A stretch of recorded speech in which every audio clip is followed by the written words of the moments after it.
भारत के उपराष्ट्रपति जगदीप धनखड़ ने कल अपना इस्तीफा पेश किया और उसमें बताया कि उनका स्वास्थ्य ठीक नहीं है और वो उपराष्ट्रपति के पद से इस्तीफा दे रहे हैं। ये एक बड़ी खबर है क्योंकि 2021 में वो उपराष्ट्रपति बने थे और 2 साल पहले उनका इस्तीफा देना कहीं ना कहीं राजनीतिक गलियारों में इसके कई मायने निकाले जा रहे हैं।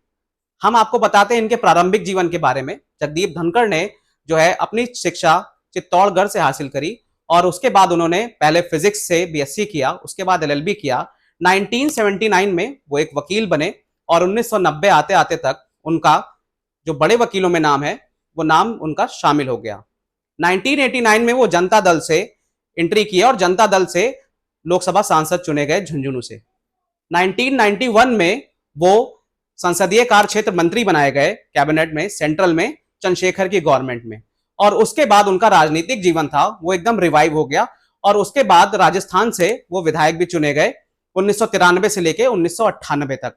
उसके बाद उन्होंने जो है पश्चिम बंगाल में राज्यपाल का पद ग्रहण किया और राज्यपाल का पद ग्रहण करते हुए उन्होंने वहां की सरकार को इतना हिला दिया, पश्चिम बंगाल की सरकार को, उनके जो प्रशासनिक मुद्दे थे, उनकी जो नीतियां थी पश्चिम बंगाल में ममता सरकार की, उसको इतना हिला दिया कि जो है जगदीप धनखड़ वहां पर मीडिया की सुर्खियों में आ गए। जगदीप धनखड़ ने जो सवाल उठाए उसमें पश्चिम बंगाल की सरकार, मौजूदा सरकार जो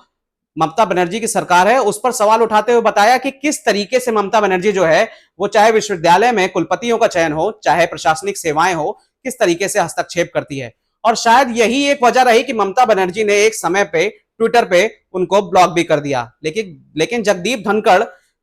जो सवाल करने की उनकी नीतियां थी और उनका जो एक स्टाइल था ममता से सवाल करने का, वो कहीं ना कहीं ममता की सरकार पे भारी पड़ा और कहीं ना कहीं ममता की सरकार जो चुनाव होने वाले थे उसमें ममता को अपना पैर तुड़वा करके, सहानुभूति लेकर के पश्चिम बंगाल में अपनी सरकार बनानी पड़ी। अब बात करते हैं कि जब पश्चिम बंगाल में धनखड़ जब एज अ राज्यपाल काम कर रहे थे, उन्होंने ममता की सरकार पे क्यों सवाल उठाए और ममता की सरकार की क्या जो नीतियां थी जो जिनके खिलाफ जगदीप धनखड़ थे।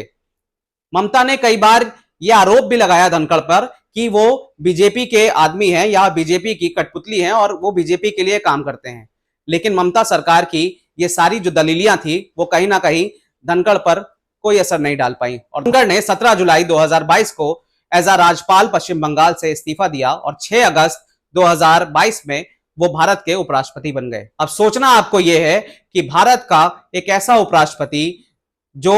जमीन से उठ करके आया और भारत की एक छोटे से गांव से उठ करके आया और भारत के सर्वोच्च पद तक उसने अपनी सेवा प्रदान करी, वो 2 साल पहले ही अपना इस्तीफा दे देता है और राजनीतिक गलियारे में खलचल मच जाती है। जगदीप धनखड़ जैसा व्यक्तित्व मिलना, उनके जैसा इंसान मिलना, उनके जैसा प्रशासनिक अधिकारी मिलना, सांसद मिलना, विधायक मिलना, राज्यपाल मिलना शायद भारत को दोबारा नसीब नहीं होगा। लेकिन भारत ने एक शानदार व्यक्तित्व देखा, एक शानदार आदमी देखा जिसने गांव की विधायकी से लेकर के, अपने शहर की विधायकी से लेकर के और उपराष्ट्रपति तक का सफर तय किया। 17 जुलाई 2022 को पश्चिम बंगाल के राज्यपाल से जगदीप धनखड़ जी ने इस्तीफा दिया और 6 अगस्त 2022 को भारत के 14वें उपराष्ट्रपति के रूप में उन्होंने शपथ ग्रहण करी। अब हाल फिलहाल आपको बता दें कि 21 जुलाई 2025 को उन्होंने अपना इस्तीफा पेश किया और अपने इस्तीफे में बताया कि उनका स्वास्थ्य ठीक नहीं है और वो आगे कंटिन्यू नहीं करेंगे अपने उपराष्ट्रपति के पद को। आपको बता दें कि जगदीप धनखड़ जो है वो कहीं ना कहीं संवैधानिक पद पर होते हुए एक उनका जो दिल है वो कहीं बहुत कोमल है। मैं आपको एक जिक्र करता हूं, एक उनके राज्यपाल रहते हुए उनके एक सचिव थे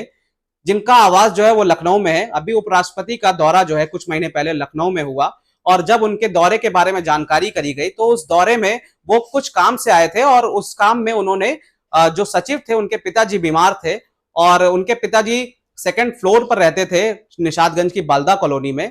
प्रशासन ने कहा कि सर हम जो है 1st फ्लोर पे उनको शिफ्ट करे दे रहे हैं, आपकी मुलाकात जो है 1st फ्लोर पे उनसे हो जाएगी। लेकिन जगदीप धनखड़ ने कहा कि नहीं, मैं खुद सीढ़ियों पे चढ़ करके जाऊंगा और अपने सचिव के पिताजी से मिलूंगा। तो कहीं ना कहीं ये देखा जा सकता है कि इतने सर्वोच्च पद, जो भारत का सबसे सर्वोच्च पद है, उस पे होते हुए भी जगदीप धनखड़ ने अपनी एक ऐसी जो है जो सेवा दिखाई, अपना जो सेवा भाव दिखाया, उसमें एक इंसानियत झलकती है। अब ऐसे आदमी का 2025 में ठीक 2 साल पहले इस्तीफा दे देना कहीं ना कहीं भारत के लिए और भारत की राजनीति के लिए एक दुर्भाग्य साबित हो सकता है। हालांकि कई राजनीतिक मायने और कई कयास लगाए जा रहे हैं और विपक्ष कह रहा है कि जगदीप धनखड़ को 2 साल पहले इस्तीफा देना पड़ा, लेकिन अगर सही मायने में देखा जाए तो जगदीप धनखड़ का जो इस्तीफा है वो भारत के लिए एक दुर्भाग्य है और भारत को शायद ऐसा व्यक्ति दोबारा नहीं मिल सकता।